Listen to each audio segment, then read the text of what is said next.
Tricolores de toda a terra, está no ar o seu Resenha Express, a sua resenha de todos os dias. Eu sou o Quintela e você está no canal Resenha Tricolor 1902, o canal que não quer ser a sua voz, mas quer dar voz a você, torcedor tricolor.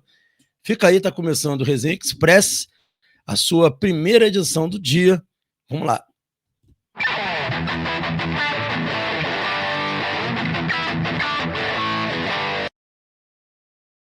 Isso aí, Resenha Express voltando, e eu peço aos amigos e às amigas para se inscreverem no canal, ativar o sininho das notificações, deixar o like e também não esquecer, cara, que é muito importante de vocês também deixarem um hype nesse vídeo. Um hype, você puxa o comentário para o lado, clique em hypar e ajuda esse vídeo a chegar mais longe, tá bom? Feito esse pedido aí, vamos embora falar do nosso Fluminense, um dia após o fatídico empate ao fim da partida, mais um empate ao fim do jogo. É o 8º jogo no Campeonato Brasileiro que a gente toma gol no fim. Isso mesmo. Fluminense tomando mais um gol no fim das partidas, uma coisa inacreditável, né? Demonstra aí uma fraqueza desse time, um psicológico fraco, uma postura de concentração ruim, que tem que ser melhor trabalhada. É inacreditável como é possível o Fluminense tomar gol no fim das partidas. Isso já passou de todos os limites, né? E continuamos tendo esse problema que precisa ser sanado de uma vez por outra. Entra treinador, sai treinador e nada muda. O Fluminense continua tomando gols e nos fins dos jogos, né? Como resolver isso? É uma pergunta que fica. É possível resolver isso aí? Possível sempre é. Mas que tá demais, tá, né? Vai chegar uma hora que a coisa vai ficar insuportável. E eu acho que já passou dos limites. O Fluminense precisa melhorar essa questão dos gols que ele está tomando no fim das partidas. E depois a gente quer também falar aqui sobre uma outra polêmica que foi, inclusive, a polêmica desse gol tomado no fim. Muita gente falando aí que a tal da linha traçada foi estranha, todo mundo está achando estranho. Eu também acho que foi estranho. E a gente vai falar sobre isso. Mas primeiro, antes de falar do jogo, a gente vai trazer para vocês uma fala do Caio Henrique, que foi o lateral do Fluminense. A gente colocou a imagem do Caio Henrique. Caio Henrique falou, né, do futuro e do interesse dele, né, que ele tem a intenção de um dia voltar ao Fluminense. E o mais interessante é que durante a fala do Caio Henrique, a repórter fala do Santos, que foi o time lá que, teoricamente, dizem que é o time que o revelou e tudo mais, e que ele poderia voltar a jogar um dia. E olha o que ele fala, vamos ver aqui.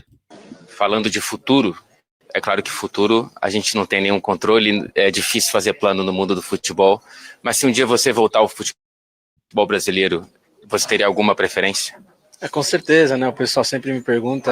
Eu fui criado no Santos, né? É um clube que eu tenho um carinho enorme, mas também tem outro time que é o Fluminense, que foi onde eu me reencontrei na minha carreira. É um time que me abriu as portas no meu pior momento, né? Onde eu pude onde eu fui feliz, pude voltar a jogar futebol futebol a um alto nível, né? Então acho que o Fluminense é um time que eu gostaria de voltar quando eu voltasse para o Brasil. Acho que ainda tem um pouquinho ali de história para continuar fazendo. Aí é um clube que eu tenho uma gratidão enorme. Então você daria prioridade se tivesse essa possibilidade? Sim, com certeza, Fluminense. Também tenho muitos amigos, muitos familiares que são santistas, né? Que eles me perguntam.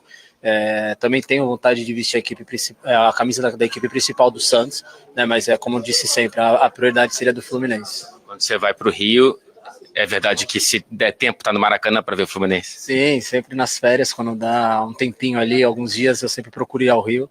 Gosto muito também da região, né? E sempre que tem um joguinho no Maracanã eles me recebem muito bem. Eu vou no vestiário, tenho ainda alguns amigos lá dentro, né? E é muito, muito legal. Dá para ganhar essa Copa do Brasil? Dá. Essa Copa do Brasil a gente sabe que é complicado, né? Mas é completamente diferente do Campeonato Brasileiro. São jogos mais que exigem mais concentração. Então acho que se a equipe estiver concentrada e estiver com foco total, pode sim ganhar essa Copa. Assim, só falar pro torcedor Caio Henrique aí que a concentração é que tá sendo problema, né? Estamos tomando muito gol nos fins dos jogos por falta de concentração. Em uma Copa do Brasil ele falou muito bem. Tem que ter concentração. E aí? Onde vai parar isso, né? Enfim, mas tá aí o Caio Henrique, muito legal ele falando, deixando muito claro a vontade dele de jogar no Fluminense. Isso aí é muito maneiro. Isso é difícil, né? Você ver jogador que tem essa coisa de persistência de querer jogar no clube. Muito legal a fala do Caio Henrique aí. Galera, dando sequência, vamos falar aí sobre, né, também agora aqui, o John Kennedy, cara, que fez um gol ontem, um gol muito importante do John Kennedy, né, um gol que ele quase perde o pênalti, bateu mal pra caramba, mas não só o gol, ele faz o gol, ele cria uma chance de gol também, que ele dribla o zagueiro, manda um balaço no peito do goleiro, dá um passe para um quase gol do Lima. Então foi muito importante pro John Kennedy ter entrado em campo e jogado bem. E assim, ele abriu, de certa forma, ele abriu o coração, né? Falou ontem da situação dele, né? E, de certa forma, ele faz uma crítica velada ali ao Renato Gaúcho. Preste atenção só no que ele falou após o jogo aí. Vamos ouvir aí o John Kennedy, a fala dele após o jogo. Vamos lá, vamos ouvir aí o que o JK falou. Tô aqui no Instagram do Netflu. Vamos ouvir. Acontece. Não pode haver esses descuidos sempre, mas aconteceu, não tem como mais voltar atrás. Até chegar amanhã, trabalhar. Sábado já tem um jogo importantíssimo. Importante é não perder. Não deu para ganhar, mas vitória nas nossas mãos, mas o importante é não perder, a gente não perdeu. Saímos, pontuamos. E agora é focar, continuar se adaptando ao trabalho do novo treinador para chegar sábado e sair com os 3 pontos. JK, você volta a marcar pelo Fluminense, né?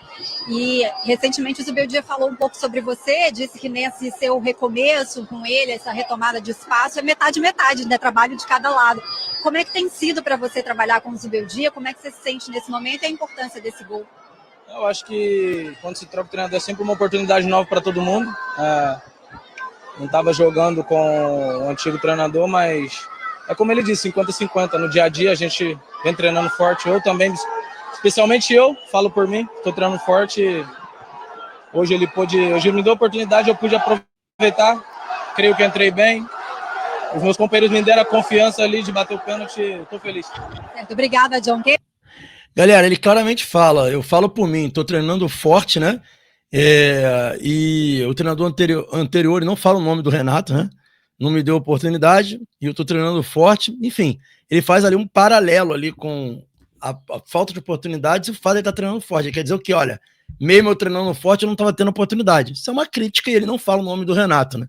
Claramente o John Kennedy estava magoado com a situação aí de não estar tendo oportunidade. Mas ele, ainda bem, entrou, fez o gol, teve culhão de bater o pênalti, né? Enfim, o cara foi corajoso, isso aqui é importante. Mas sigamos, John Kennedy, sigamos, ainda tem muita coisa aí pela frente, isso é muito importante. O técnico Zubeldia ontem também respondeu uma pergunta da repórter na coletiva sobre Lescano e Lavega.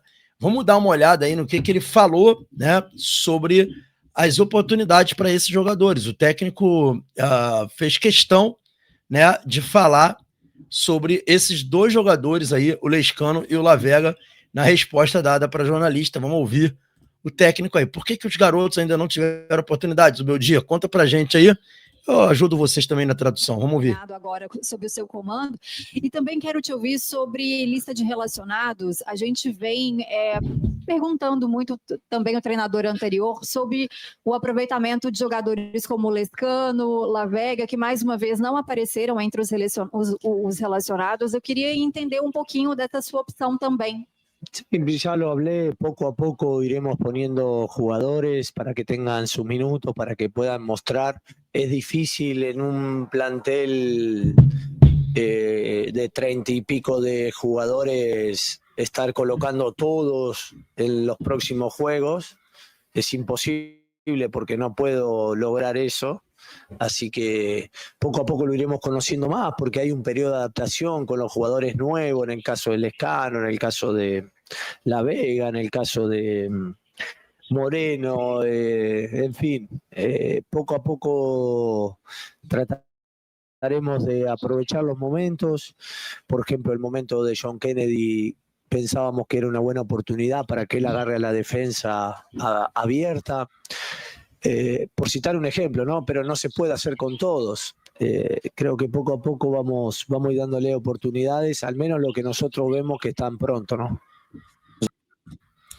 O que ele quis dizer ali foi o seguinte, é um elenco muito grande, é muito difícil de escalar todo mundo, de dar oportunidade para todo mundo, mas que ele, pouco a pouco, vai dando oportunidade, ele está conhecendo os jogadores, entendendo como é que jogam, como é que funcionam, e aos poucos ele vai colocando os jogadores. A resposta que ele deu, na verdade, gente, o que acontece? Eu até falei sobre isso no pós-jogo, né? O Zubeldia está no segundo jogo dele. Provavelmente ele está usando muito ainda do trabalho anterior e das orientações que a comissão técnica permanente dá a ele. A comissão técnica permanente do Fluminense é o Marcão, é o Cadu. O Marcão, a gente sabe como é que o Marcão trabalha. O Marcão é assim, o Marcão ele geralmente segue trabalhos anteriores. Basicamente isso.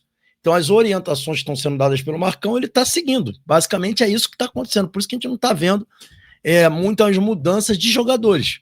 Basicamente a manutenção de quase o time que vinha sendo relacionado. Mas aos poucos ele vai dando oportunidade, que foi o que ele disse, e a gente tem que cobrar. A gente tem que cobrar que jogadores como o Lavega, que foi tão bem contra o Vitória, tenham mais oportunidades. Esse foi o Resenha Express. Saudações tricolores, fiquem com Deus e até o próximo vídeo. Hoje tem Conexão Tricolor às 21 horas. Valeu!